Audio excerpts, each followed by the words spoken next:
तपस्यसि, जो तुम साधना कर रहे हो, जो तुम तपस्या कर रहे हो, वो सब मेरे को अर्पित कर दो। अर्थात तुम्हारी पूरे जीवन की, पूरे दिन की जितनी चेष्टाएं हैं सब भगवद अर्पित होनी चाहिए। इससे तुम्हारी शरणागति पुष्ट हो जाएगी।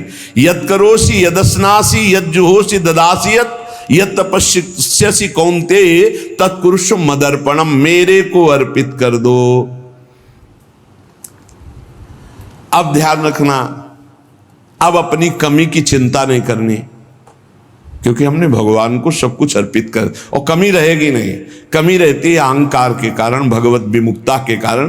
फिर भी आपको संतुष्ट करने के लिए कह रहे हैं कि जैसे हम अपना मकान किसी को दे देते हैं, तो मकान में जाले लगे हैं या टूटा है या कुछ भी बिगड़ा है, अब ये सारी जिम्मेवारी जिसने मकान खरीद लिया, ले लिया, उसकी होती है। वो मरम्मत करवाएगा, वो सफाई करवाएगा। ऐसे ही हम अपने तन को, अपने मन को, अपने प्राणों को, अपने जीवन को जीवननाथ प्रिया प्रीतम के चरणों में समर्पित कर दिया। अब हमको बेपरवाह रहना है इस विषय से।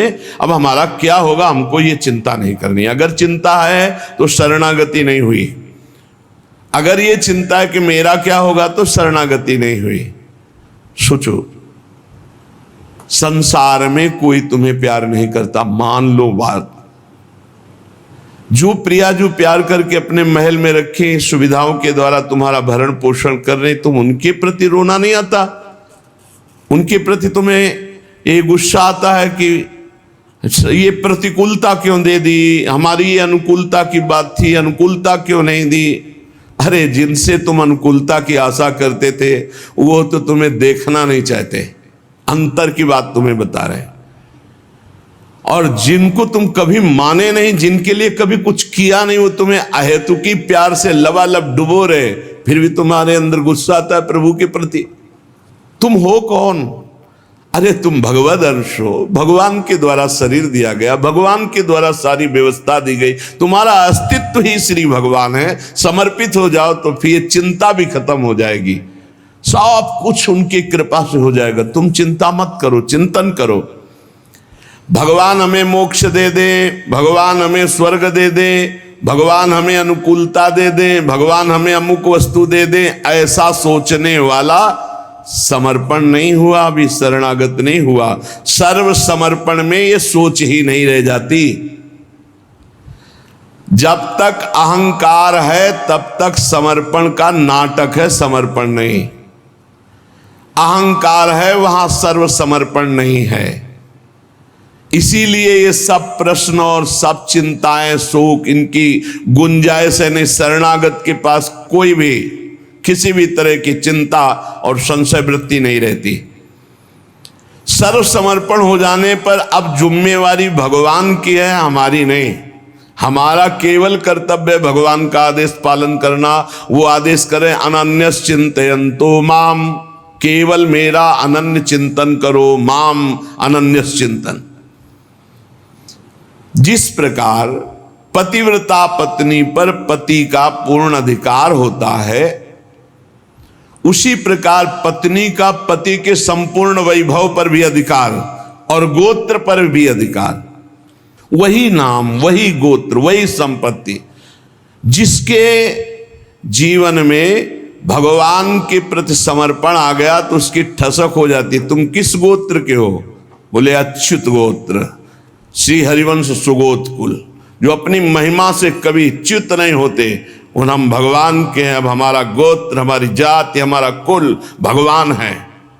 और यही सिद्धांत परम सत्य है, यही सिद्धांत परम सत्य है। हम सब भगवान के बच्चे हैं, कोई छोटा बड़ा में, एक तिनका भर कोई छोटाई बड़ाई नहीं है। पूरा का पूरा वैसे ही सब है जैसे एक तो सब अनेक वही बना हुआ, एक को हम बहुत श्यामा। भगवान का शरणागत जो होता है उसमें ये चार बातें बहुत जोर से जागृत होती है। सबसे पहली बात, निरंतर भगवान का स्मरण छूट नहीं सकता। नींद आई तो सुसुप्ति में चला गया, जरा भी जागृत हुआ तो मंत्र चल रहा है, नाम चल रहा है, चलाना नहीं पड़ता। क्यों? शरणागत है। थोड़े दिन अभ्यास कर लो, ऐसा होने लगेगा। देखो इतने लोग बैठे हैं, आप सो के उठते हो तो आपका पहला चिंतन क्या होता है? क्या मंत्र होता है? भगवान का नाम प्रियालाल आते हैं आपके चिंतन में? क्या आता है चिंतन? पहला चिंतन। अगर पहला चिंतन प्रभु है तो शरणागति पुष्ट हो रही। सो के उठे, चल क्या रहा है? अगर प्रभु नहीं तो अभी शरणागति नहीं। पहला लक्षण। हमें लगता है कि आप लोग अनुभव किए होंगे, आप लोग शरणागत हैं कि आप जब सो के उठे तो आपका मंत्र चल रहा है, नाम चल रहा है, चतुरासी जी का कोई पद चल रहा है, या फिर ये चिंतन चल रहा है, राधा राधा राधा, चलो जल्दी स्नान करके फिर सत्संग में चलना है। फिर ये भागवतिक चिंतन, हमें लगता है कि ये दूसरी कोटि का चिंतन होगा, चलो स्नान करते हैं फिर। ऐसा पहला चिंतन होगा श्री जी का। ऐसा होता है? आप लोग देखिए, ऐसा होता है कि आप सो के उठे, आपका चिंतन श्री जी का चालू है, पक्का? आप लोग देख लीजिए, अगर ऐसा है तो उसका परिणाम निश्चिंतता, निर्भयता, निशोकता निश्चित जागृत हो जाएगी। और उसी का प्रातःकालीन उठने पर चिंतन चलेगा जो शयन के समय गाढ़ चिंतन करते हुए सोया है। ऐसे सुषुप्त के समय बिल्कुल ठीक वही अवस्था। अगर आप जो चिंतन कर रहे हैं तो जगते ही वही चिंतन आएगा ये। और अगर जीवन भर भजन किए हो तो मरते समय वही चिंतन आएगा, पक्का। जैसे जगते समय ऐसे मरते समय। इसीलिए भक्त निश्चिंत हो जाता है शरणागत। पहला, शरणागति का जांच करो हृदय में, भगवान का निरंतर चिंतन, प्रभु का निरंतर भजन। अगर नहीं हो रहा तो किसी अन्य का आश्रय लियो, वस्तु का, व्यक्ति का, स्थान का, भोग का, लिख लो आप दिमाग में चाहे कागज में। उस आश्रय का मिटिया मेट हुए बिना शरणागति पुष्ट नहीं होगी। आप अगर ईमानदारी से छोड़ दो तो छोड़ दो, नहीं भगवान फिर जो कहते हैं ना कि जो मेरा होता मैं, फिर उनका जो ऑपरेशन होगा वो शायद है कि सह न पाओ, क्योंकि शरणागत हो छोड़ेंगे नहीं। वचन से भी शरणागत हो आप छोड़ेंगे नहीं, तो उनका स्वभाव हम आपको बता रहे हैं। और हर ऑपरेशन बेहोश होके होता है। हमारे प्रभु ऑपरेशन होश का इंजेक्शन लगा करते, पहले होश का इंजेक्शन, पूरी चेतना, फिर ऑपरेशन करते, क्योंकि जड़ से मिटाना है।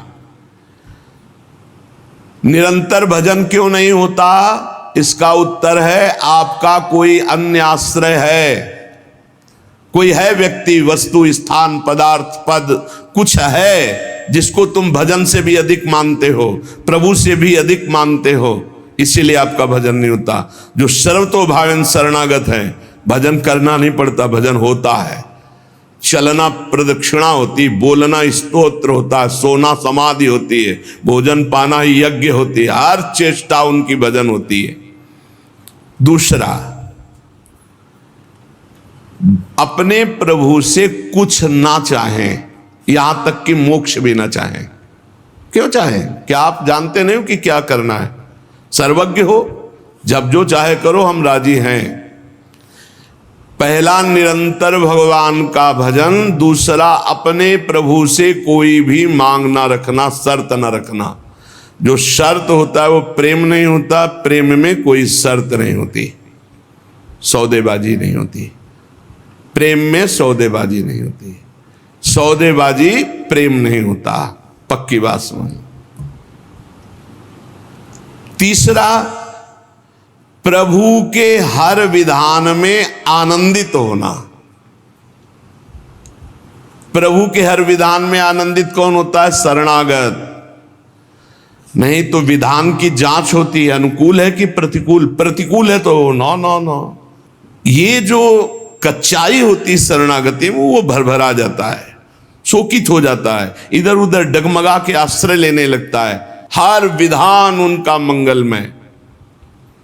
चौथा, भगवान के किसी भी विधान में विरोध भाव ना करना। भगवान के प्रत्येक विधान में आनंदित रहना, भगवान के किसी भी विधान में विरोध न करना। जो किया अच्छा हो रहा है, नहीं बहुत हाहाकार मचने वाला ऐसा नहीं, जो प्रभु का विधान है वो मंगलमय है, सब मंगलमय है। 4 बातें शरणागति में आती, निरंतर भजन, किसी भी तरह की भगवान से कोई शर्त चाह नहीं, उनके हर विधान में आनंदित रहना, भगवान के विधान को प्रतिकूल मान करके विरोध भाव नाना, विपरीत भावना नाना। अब निश्चिंत हो जाओ, तुम्हारी जिम्मेवारी श्री भगवान ने ले ली, शरणागत हो।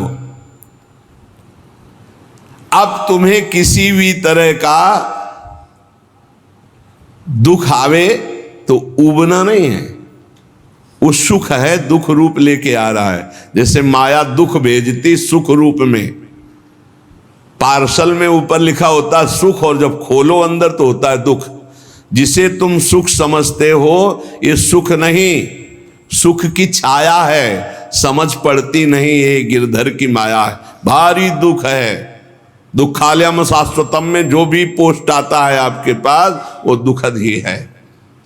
माया भेजती है सामने वस्तु व्यक्ति स्थान, उसके परिणाम में अशांति, दुख और आपके भजन की हानि, पक्का ये देख लीजिए।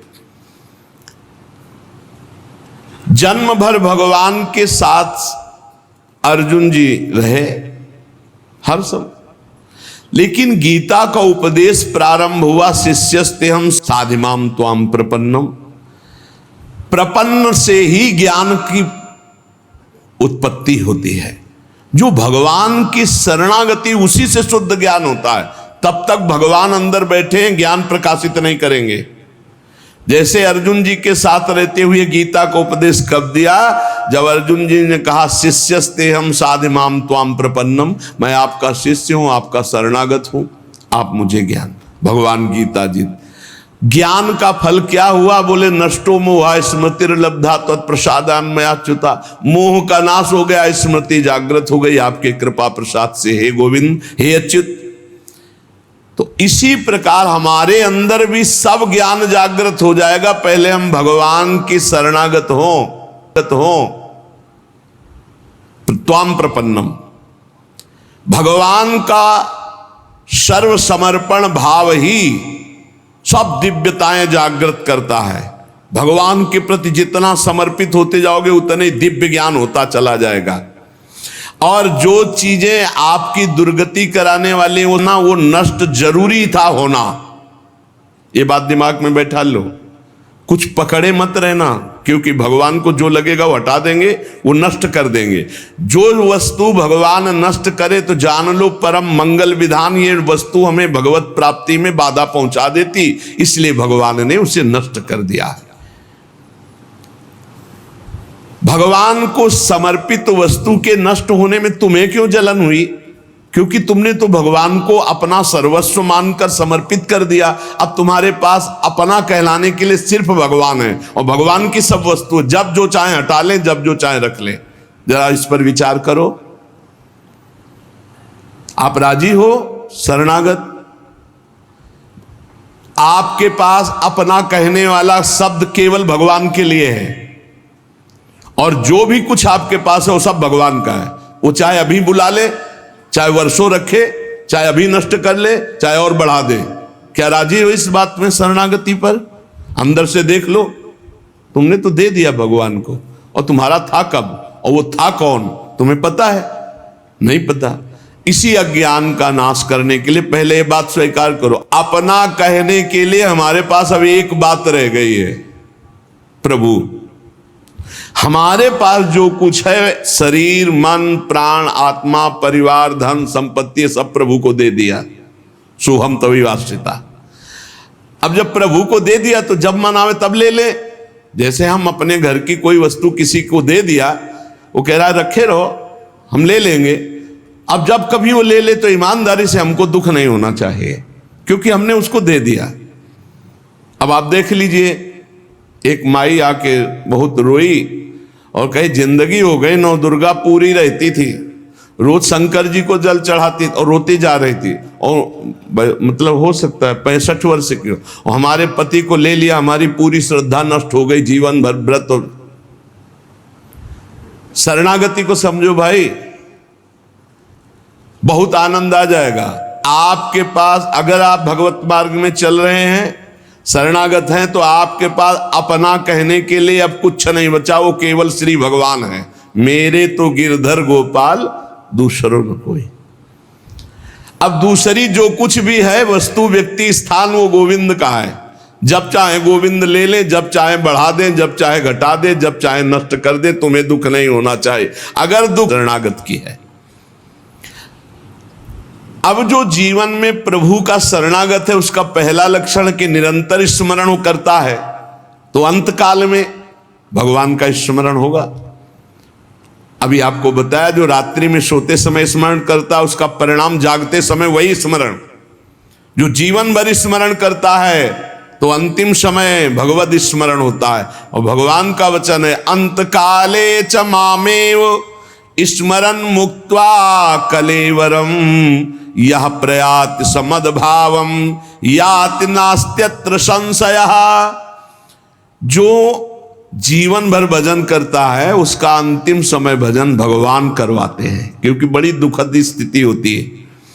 उस समय जब भगवत स्मरण करते हुए शरीर त्यागता है तो वो सीधे भगवान को प्राप्त हो जाता है। आपको कल चर्चा के प्रारंभ में बताया था, गीता वाटिका में अग्निकांड हुआ था, बड़ा भयावना था। इतना भयावना था कि सब अर्धरात्रि में सो रहे हैं और 20 फूस की झोपड़ी बनी हुई थी। अखंड नाम कीर्तन 24 घंटे वाला सालों, लगभग सब साधक मौनी थे जो उन कुटियाओं में सो रहे थे, 2-2, 4-4, अल्पाहार, मौन, कोई बिल्कुल फलाहार, सब दिव्य साधना में लगे। और जब आग लगी थी तो वस्त्र, ठाकुर जी, पाठ के ग्रंथ, चित्रपट सब जल गए थे, क्योंकि सब उपासक ही थे। जब भाई जी को हाहाकार सुनाई दिया तो भी निकले, तो उनका जो भोग के लिए घी है वो लाओ, बूरा है वो लाओ, और जो जाज्वल्यमान अग्नि डलवा, भगवान पधारे। चित्रपट, सिंहासन में विराजमान विग्रह, क्योंकि छोटे छोटे विग्रह साधकों के पास, ग्रंथ पाठ के सब आ गए।